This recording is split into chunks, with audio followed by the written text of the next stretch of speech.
And I realized, and I've come to realize, and this is what I try to promote, is that this idea of understanding the lingo of your ideal customers is true whether it's the affluent market, the low-end market, or anything in between. It is an accessible strategy to understand your ideal customers so well that you make them feel like, wow, this business or this brand totally gets me.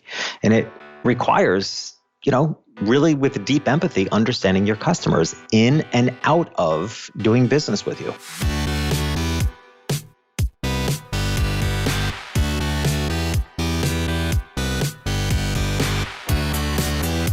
You're listening to The Successful Bookkeeper with your host, Michael Palmer. Listen each week as inspiring guests share their secrets of success to help you increase your confidence, work smarter, and build a business you love.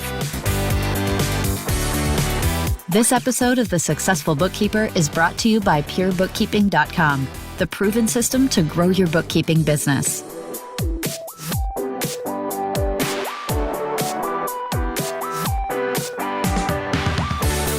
Welcome back to the Successful Bookkeeper Podcast. I'm your host, Michael Palmer, and today's show is going to be a great one.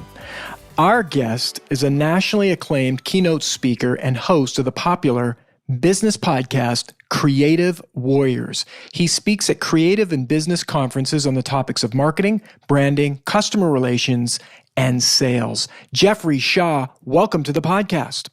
Hey, Michael, I'm glad to be here with you. Thank you. It is all of our pleasure to have you, and thanks for generously giving us your time. I saw you speak at ProfitCon this year, and after watching you talk and share, I thought you have to be on the podcast. I think our listener is going to love what you have to say. And before we get into all of that, please, Jeffrey, tell us a little bit about your career and your journey really leading up to where you found yourself today. Sure. Well, I tell you, let's kind of reverse engineer this. So where I am today is I primarily help entrepreneurs and small businesses with their brand messaging and creating the right connection by what I refer to as speaking the lingo of your ideal clients. It's one of the biggest breaks. I've been a business coach for about 9 years or so. And what I found was when I started working, longer term with my coaching clients, that the starting problem was a branding problem, right? The problem, and once that was fixed, it fixed so many other problems. They wondered, why am I not getting enough clients? Why am I not getting the clients that are my ideal clients? Why are people asking me for discounts? So many of the questions and challenges they faced, when you really looked at it, the biggest break was right up front in their front-facing branding, because they weren't putting out the right brand message to attract the ideal clients. So I wrote my book Lingo on that premise, and that now is primarily the work I do. So now what got me here in a very jagged journey, if you will, is I've had a 33-year career as a high-end portrait photographer. Now, I get asked all the time, it's like, well, how do you go from one to the other? Well, to me, it's kind of a natural transition, right? Because I started out at 20 years old, faced the challenges of a new business, made the corrections that needed to be done when I really understood that I needed to understand the lingo of the affluent market, which I knew nothing about. I grew up lower middle class, but I had a luxury product. Family photography is not something that you have to have. So once I realized it was a luxury product and I therefore needed to market my work to the affluent market who could afford luxury, that was a great awareness. The problem was I knew I didn't know anything about their world. I didn't know anything about their lifestyle, their values. So that became to me the terminology I refer to as lingo, which is when you really understand someone's almost their unspoken language. Like when you're speaking somebody's lingo, you're so aligned with them that it's almost unspoken. And this is a very powerful strategy we can use. And this is what I use to change my photography business and have a very successful career as a photographer for 3 decades. And then ultimately, as much as I've loved being a photographer, I just really wanted to help other people have the same level of success and to fix what I see as that starting problem of businesses not putting out frontward a correct brand message that's speaking the lingo of their ideal clients. So like I said, anything but a linear journey, if you will, but while confusing to other people, it all makes sense to me. I feel like I should be, as someone asked me before I wrote my book, Lingo, somebody said, well, what gives you the authority to write this book? And I said, because I've lived it. there isn't a degree in this. You don't need a degree in it. It's because I get it. I've developed my own business and many other people's businesses on the strategy of lingo. So that's how I ended up here. Fantastic. And in your talk, you really, I think, made the concept of branding very accessible, just even through your language. So I think you demonstrate what you're actually talking about and actually creating lingo that your ideal customers can understand, which I thought was brilliant.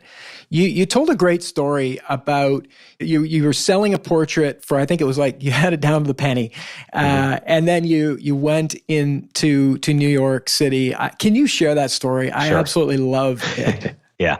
So, and here's the thing, and I want to make it clear, like when I speak of this concept of speaking lingo, first of all, let's look at a little historical context here, right? There have always been lingos that have held together communities and cultures, right? Teenagers have their own lingo. Texting is a lingo. Cultures have a lingo. It's when you speak common values. I mean, it's more than a jargon, right? To speak somebody's lingo it's not just an industry jargon. It's really speaking to someone's values, and most importantly, speaking to their emotional triggers.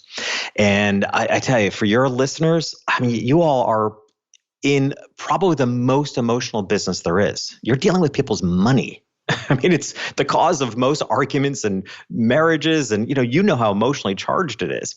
So that excites me. Like, I mean, if there's any industry that could really tap into finding deep-seated emotions, which you can trigger to attract your ideal customers, it is, the business of money. I mean, it's kind of incredible. So that's what I was looking for when I went into Bergdorf Goodman, the department store in New York City. So anybody that's not familiar with it, Bergdorf Goodman, and the fact of the matter is, most people are not familiar with it because it's not for everybody. It's a very exclusive, one-of-a-kind department store in New York City.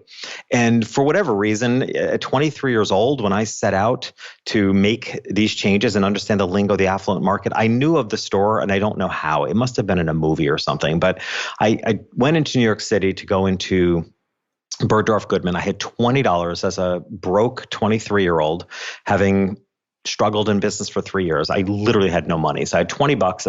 That's all I had, thinking I could find something to buy until I walked into the store, right? And this store it's all marble floors and those huge crystal chandeliers, and the staff are impeccably dressed. And I realized right away I'm way out of my league. But I need to find something that I can purchase for $20 so I can experience the store. But it also was a study. While I was there, I was studying everything, pricing structure. I was noticing how things were marketed, how they were laid out. The bottom line is I was studying the behavior of the customers more than anything. Like, why were they comfortable here? In what way did this feel familiar to them to other things in their life? So the only thing I could find to buy, Michael, for $20 was a candle, a tiny votive candle. Like something you'd put into like a tea light. Like, this is a tiny little candle for $20. That was it. So, but nonetheless, I asked for it to be wrapped because appearances clearly were an important part of demonstrating quality of the product that you're offering. And that became very obvious to me. So I asked for it to be gift wrapped. And this lovely lady in the gift wrap department is wrapping it for me. And actually, I had made a comment to her. I asked her if she could show me how to wrap it. I didn't want it to just be done. I asked her if she could show me how to do it, because I said to her, I wanted to understand what rich people liked. And so she actually took me in the back room and showed me hands-on how to wrap this candle, right? So first of all, it included a beautiful silver metallic box with a purple ribbon. So I realized that there was a signature packaging was important, which I didn't have at the time. But the important thing was that she started wrapping this candle in wads and wads of tissue paper. And as she goes to put this tissue paper wrapped candle into the box, she stopped. She looked up at me and she said, "Don't use any tape." Now, this struck me so odd because, as I said in my talk, I grew up in a family that wrapped Christmas presents in newspapers and duct tape. Like, I just didn't understand why you couldn't use tape. I asked why. She went on to explain that the customer is going to get this gift home, and before they give it as a gift, they're going to untie the ribbon, take off the box top, unfold the tissue paper, make sure the candle is perfect, because a clear value of this high-end clientele is perfection.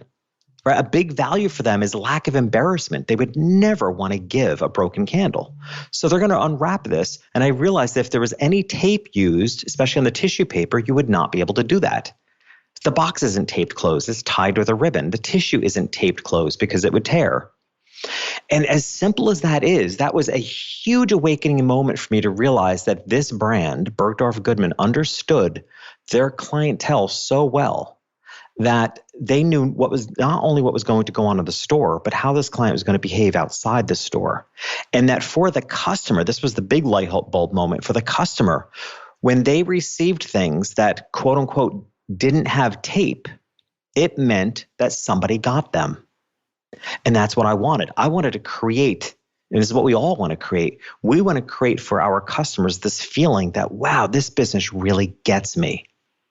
If I had included tape when I gave my portrait, which I had been doing up before, wrapping it in tissue paper with tape and everything, that was not creating the connection to the customer that, wow, he really gets me. He shops in similar stores, but now I do, or at least I studied them.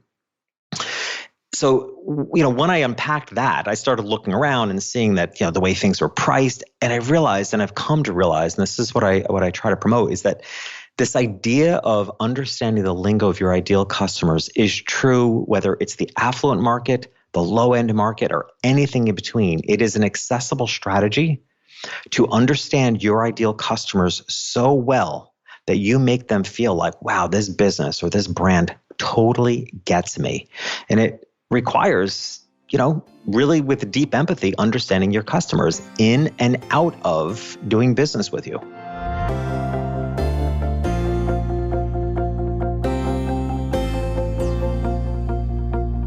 It's remarkable. I find it remarkable what you've done. And I loved how you then took that and applied it into your business and saw exponential results. In fact, you had one of the largest portrait photography businesses on the planet. Mm-hmm. Yeah. I just want to make it clear because, I think you just made a really key point that it's the adaptability part, right? It's seeing things in the world that work for other businesses and adapting them to your own. And again, for anybody in the financial business, bookkeeping, you're dealing with people's money. If there's ever a time to empathetically understand your customers, in my talk at ProfitCon, I asked the audience, what are some of the emotions that you think your customers are dealing with? And people were yelling out words like shame, which I hadn't even thought of. I was expecting responsibility, long-term planning, things that are important to people, but I hadn't thought about shame, and it's true, right? So but if you're, that may be a key emotion of your ideal customer, or it may not be, right? One of the participants in the group, I even told her story about she works entirely with lawn care services, and wonderful story about her father and how her father did a similar type of work. And she saw him work countless hours, but never really get ahead. So she wanted to make sure she worked with people in the lawn care business and that really helped them get ahead financially, right? So there's a deep meaning to that. You can understand their world. Doesn't mean you're living it, but with empathy and understanding, you can understand the world of your ideal client. And I do stress the idea of the ideal client because those are the people that you're meant to serve. None of us are meant to serve everyone, but find those that you are meant to serve and then understand them so deeply that you speak their lingo, and that becomes your number one marketing strategy because people feel like, wow, this business really gets me.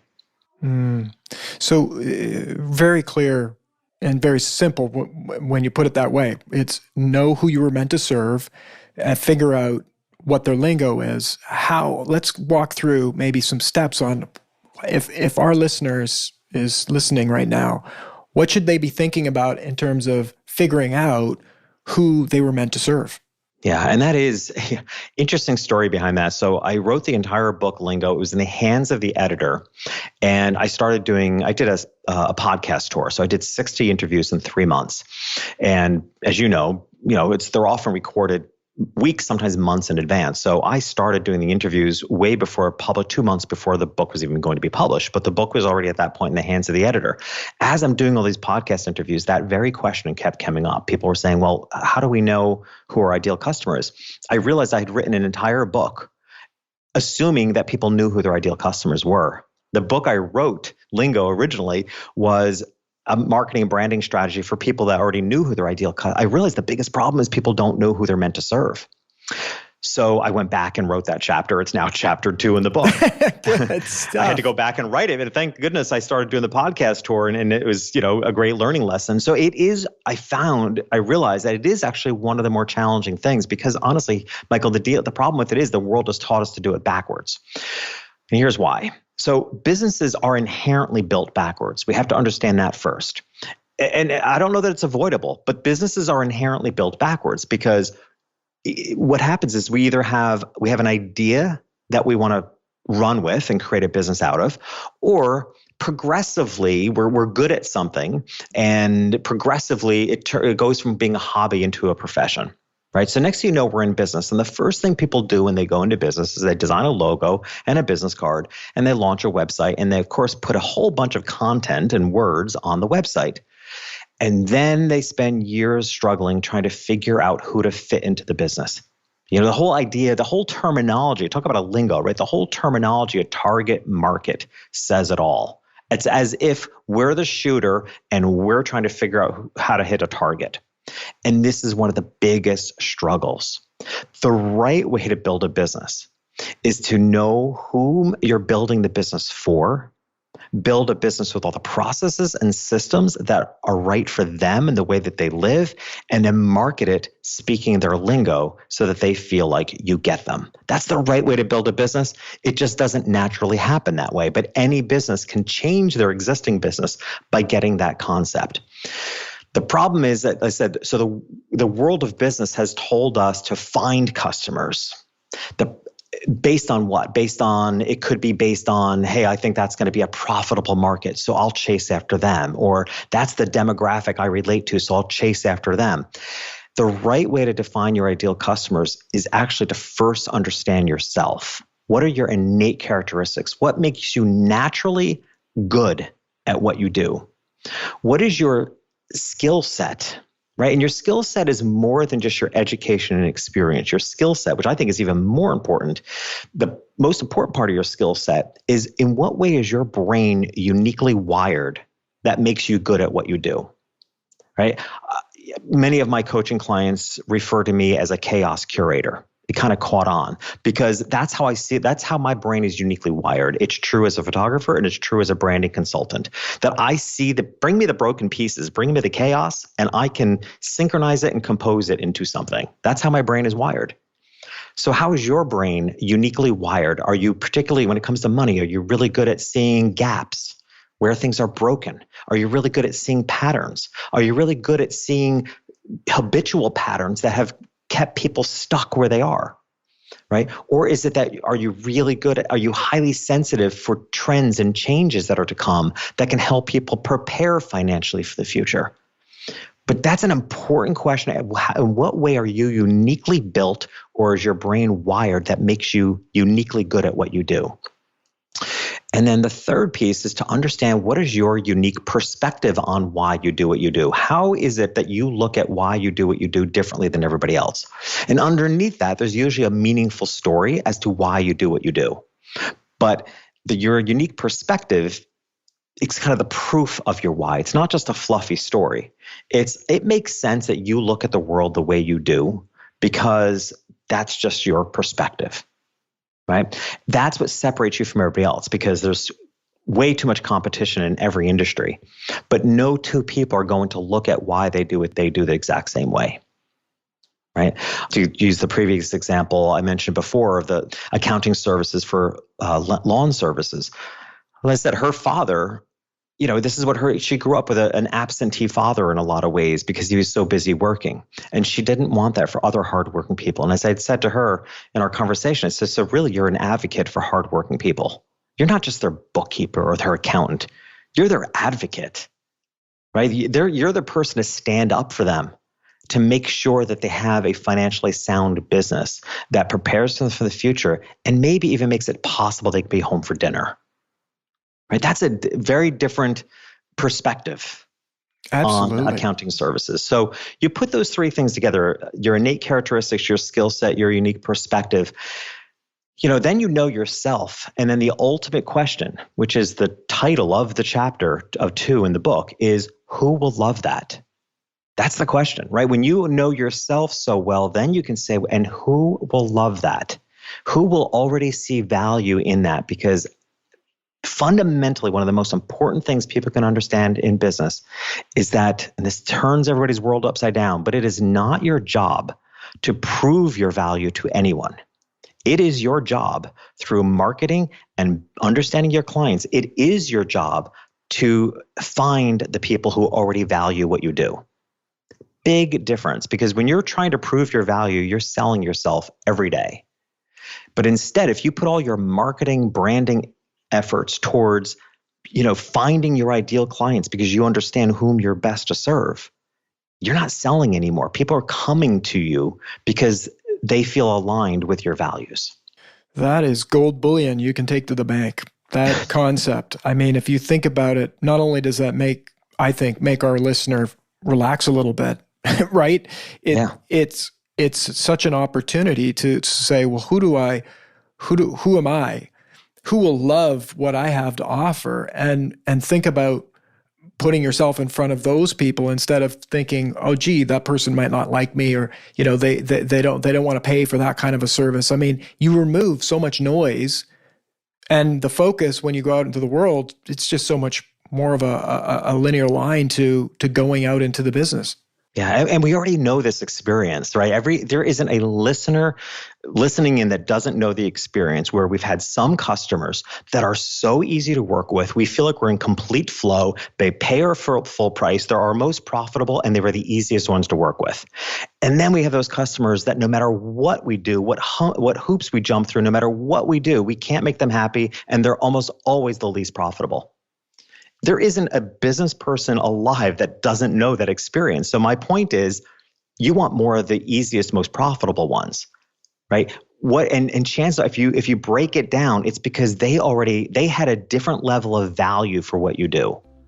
They're the client that really respects what you do and knows that they need it and sees value in it.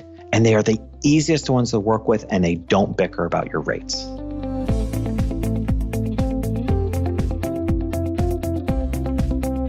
I think every listener right now is going, okay, we've got that. There's some work to be done to figure this out. But now that's essentially, who wouldn't want to have that in their business, where their business is filled with those people? Yeah. And it is possible. And if you remember my talk, I lightly spoke about the Pareto principle, which is a long-standing business principle that I think just needs to be questioned in today's world. The Pareto principle is the 80-20 rule, which states that 80% of our income comes from 20% of our clients. It's mathematically accurate. I'm not going to argue that. But the problem is, the problem is that people buy into that as a concept for their business. And when they do, they start seeing, well, some money is better than no money. And it's not. Because that keeps you stuck in a loop. That's where you're wasting your time. It is better to put all your attention towards the clients that already value what you do. And here's the other, positive loop of this. When you work with people who already value what you do, together you create the highest value work that you're capable of. So now you're doing your best work, which exponentially will grow any business, because when you're always, it's like I said, it's such an irony. We work our hardest for the customers that are the least profitable and probably do some of our poorest work. Yeah. Right? That's not a path to success. Yeah. So just say no. Just don't go there. Build a business where you are, using the strategies of lingo that I teach in my book. Build a business where you are, through your marketing and branding, speaking the lingo of your ideal customers, so that 9 out of 10 of your customers are in your sweet spot. They're the most profitable, easiest, and you're doing your best work, which makes them happy, more likely to come back time and time again, and far more eager to tell other people. And it becomes such a positive loop that you're not saying no for very long, because you're only attracting the ideal customers. Yeah, I think it's, if we think of the 80-20 rule, it could be easy to fall victim to, well, it's just the way that it is. But what you're proposing is to be proactive in building a better 80-20. You got it. Great way of saying it. Yep. So now that we've got an exciting future, which is we're going to build a better 80-20, we're going to have more great customers that bring out the best in us, in our businesses. How do we start putting out our lingo? How do we start really attracting those people? Maybe some ideas there. Yeah. So interesting enough, what I refer to as front-facing branding. All right. So your front-facing branding is the immediate response. It's the first 7 to 9 seconds that someone is on your website. It's the opening of your website, really. It's the subject line of your emails. It's the beginning of your emails. It's what's at top of your promotions, or any way that you're putting yourself out there. I refer to front-facing branding as the first 7 to 9 second experience. And it's incredible how important it is today, that experience, because you only have about 7 to 9 seconds to get someone's attention. And if you do, then they'll want to find out more. And you have to follow through by, and when you speak someone's lingo, you have to speak their lingo up front to compel them and stop them in their tracks and get their attention in the first 7 to 9 seconds. But you can't break communication. You have to follow through. You have to be authentic throughout your entire experience, processes, systems, and your entire experience of working with the customer. You have to be consistent in that lingo. You can't, you can't attract them by speaking their lingo and then go off. And there are businesses that do, right? So it actually reminds me of one of my favorite little signs. Is it said "free beer tomorrow"? Oh, yeah.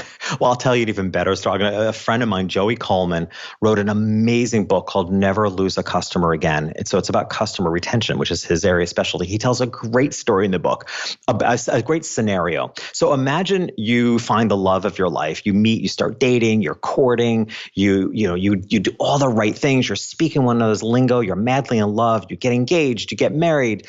And the day of the wedding, you sweep your love of your life off their feet. You carry them into the hotel room and put him or her down on the bed, and you say, okay, you're all set now. Here's Bob. Bob's going to take care of you for the rest of the time. Mm-hmm.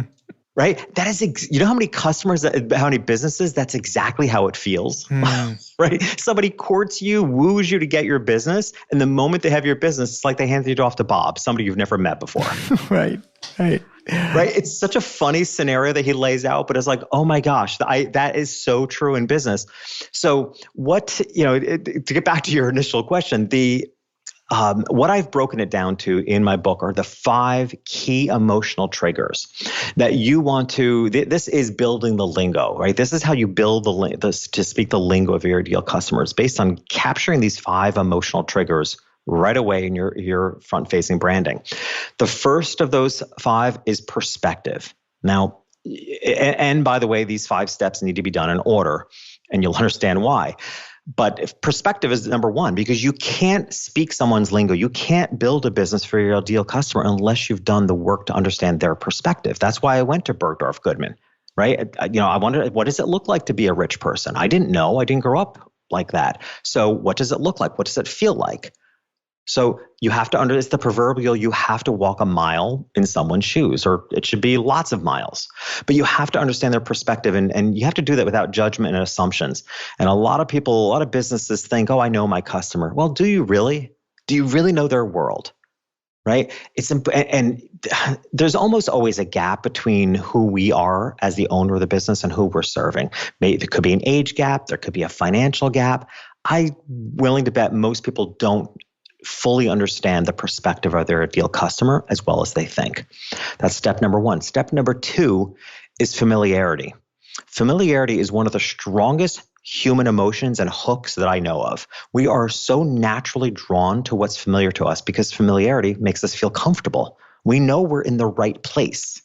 Right? So if you are used to shopping in a certain environment or buying certain types of brands, be that high end or low end, you're going to stay in that realm. Someone that currently shops at Walmart, if I threw them through the revolving doors of Bergdorf Goodman, past the doorman and onto the marble floor, they probably would be horribly uncomfortable. it's not familiar to them. Right? Vice versa. Like I live my life in support of small businesses and entrepreneurs. I'm not a big box shopper of any kind. Costco, Home Depot, they are not familiar to me. And I break out in sweats if I force myself to go to either of any of them, because I am a small business entrepreneur. I'd rather go to a local hardware store. I don't care if I have to pay more. I live in support of the small business owner. And that's also a very familiar environment for me. So, so in your business, you want to create an environment that's familiar. I'm always amazed at how many, as I do a lot of website reviewing, it's something I offer and I can offer to your listeners as a gift, where I will review their website, do an initial review and give them some quick feedback. And, a lot of people that you go to their website and their website, it's all about them. It's all about, this is what I could do for you. And I'm a bookkeeper. So here are pictures of people at desks, but that's not who the customer is. And the customer is going to your website. They want to see themselves, right? They want, if you're an accountant serving construction workers, they want to see photographs of fellow construction workers, not white collared people sitting at a desk. Right. And yet that's what time and time again, that's what websites look like. It needs to feel familiar to the people that are landing on your website, not familiar to you, familiar to them. That's step number 2. Step number 3 is style. Now, style and familiarity can kind of get wrapped together, but the difference is style is almost completely visual. But the important thing about style is the decision maker. Right? People make a decision instantly whether a style speaks to them. An example I love to give is when we go discount shopping or shopping for shirts at a TJ Maxx or a department store where all the designers, it's a mix of looks, a mix of styles, all in your size. And if you think about it, when you're flipping through those hangers, like people flip through a website, what makes you stop? Right? You stop because that shirt is like, that's totally your style. And you hold it up and you're like, oh my God, I should get this. It's so me. Well, that's how you want to stop people in a noisy marketing world. That's how you want to stop them on your website, your email, or your marketing promotions. It has to be in their style. So if you're serving a clientele that is high end, the style is going to be very clean, minimalist, toned down. If you're serving someone on the low end, it's going to be busier, cluttered, sort of like a Walmart is. If you're serving someone in the lawn care business, then, they want to see that. They want to see a style that looks like them. The 4th step is pricing psychology. Super, super powerful, because how you price yourself completely creates a perception of your business. And we all know this. We all have chosen to not buy something because it was so cheap. The perception we got is that it wasn't good quality. So are you priced high enough to create the perception of professionalism and quality? Or are you priced low enough to hit, if you want to hit a more mass market? But how you price yourself needs to be aligned with the kind of pricing psychology. Same thing with, if you go to a restaurant that doesn't have prices on the menu, you have an immediate perception, right? So is that for you or is it not for you? If that's not who you're reaching, then, you don't want to do that. Same thing with even pricing on a website. I get asked all the time, should my prices be on the website? It depends. If price is your biggest differentiator, then absolutely put your prices on the website. And if it's your biggest differentiator, it probably means that you're inexpensive. If it's not your biggest differentiator, then I wouldn't put your prices. I would put maybe a range just so that you can filter out people that aren't even in that range. But ultimately, as most of us are in professional services, we're almost always taking people a little out of their spending comfort zone. And if you're going to do that, then you want to build a relationship first, right? You don't want to just put your prices out there. And then the fifth and final step is the words that you use. And this is where I'd said before how businesses are built backwards. If again, these steps need to be done in order. You can't market yourself with the proper branding message and the words that you use on your website, your emails, and your marketing materials until you've done the previous 4 steps.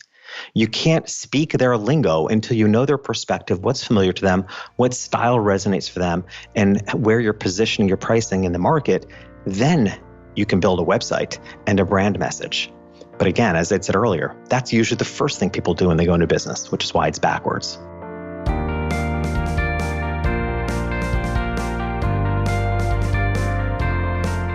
So much generosity in terms of what you're giving our listener today, Jeffrey. It's absolutely, my mind is just spinning. I'm sure our listener is as well. This may be an episode people are going to want to listen to a couple of times. I hear that a lot. People go back and listen to the episodes and take notes, or they can just buy the book. Yeah, it's all in the book. You are the man that brings the reins in the chaos, right? So it's not surprising. This your brain works well this way. There's a couple things that I think you've mentioned already that are going to really help those that feel this is resonating for them. Number one, you mentioned that there is an opportunity to get an assessment done on their website, which we'll put a link for that in the show notes for the listener that's interested in that. But they can they can find that at lingoreview.com. lingoreview.com. So that's the link that they will have there. As well, you've got a book. It's called Lingo, These Concepts. Just from hearing you talk about the book, I personally have ordered it, so I have not read it yet because I've just seen you speak a couple of weeks ago, but I'm going to read the book. I think what you're talking about, every small business owner should be thinking about what messages they're putting out into the world. You're doing a fantastic job of helping us understand that. And you also have a podcast where it's called The Creative Warriors. I recommend listeners check that out as well. Before I let you go, and I know we could probably go on for a lot longer, but we try and keep these episodes shorter. You shared a movement that you're creating called the I'm Proud of You movement. Can you share a little bit more about that for our listener? Sure. And it's very much a personal story. It's hashtag I'm Proud of You Day. And the story behind it is that, 2 years ago, I was turning the same age my father was when he died, which is 52. And my father tragically and suddenly died the day of my wedding. I was married at 20 years old, which is young. But I grew up in a small country town, and that's kind of what you did. I married the girl down the street. I was 20 years old, and my father tragically died of massive heart attack just hours before what was supposed to be the ceremony. Everything was canceled. It technically is still our wedding day because we got married late that night just with the minister. But we never had a ceremony or reception or any of those things. It was a tragic event, and I was the only person with my father. It happened shortly after the rehearsal dinner that one has at a wedding. We had it at my parents' home. My father collapsed, and I got my mom out of the room, and I stayed with him and watched him pass. And as I did, it occurred to me at 20 years old, and he was a stern guy and not an emotional guy, and had never told me he was proud of me. And as I watched him die, I thought, I'm never going to hear this man tell me he's proud of me.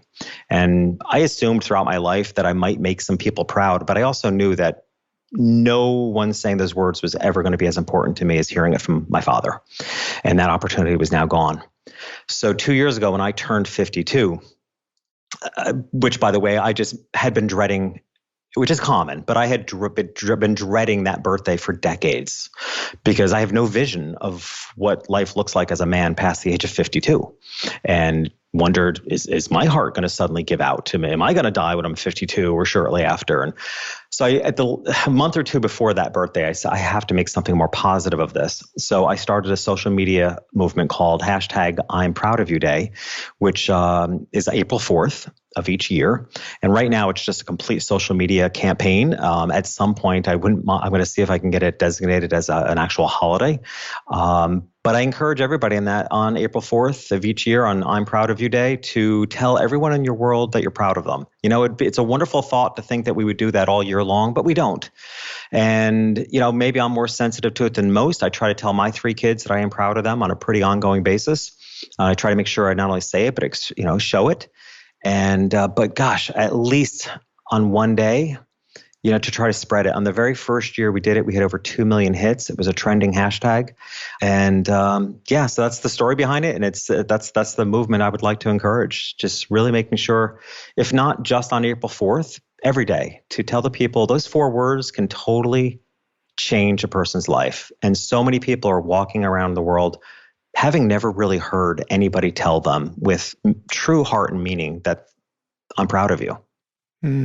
It's such a touching story. And Thank you for bringing it to the world and for sharing it. It's, I think every listener listening is either thinking they can share that more with the people in their lives, or maybe want to hear it more from others. Right. So best way to get more of it is to give more of it. So thank you, Jeffrey. You're such a wonderful speaker, a wonderful guest, and up to wonderful things in the world. Thank you so much for generously giving us your time. It's my pleasure. Michael, thank you for having me. It's all our pleasure. And I'm hoping that we'll have you back at some point, maybe when your next book comes out, because speakers always got to have a new book, right? So I'm told, but I'm not there yet. It's a big job. It's a big job for sure. Well, again, thank you so much. And I've had a lot of fun with you today. Thank you. That wraps another episode of the Successful Bookkeeper podcast. To learn more about today's wonderful guest and to get access to all sorts of valuable free business building resources, you can go to thesuccessfulbookkeeper.com. Until next time, goodbye.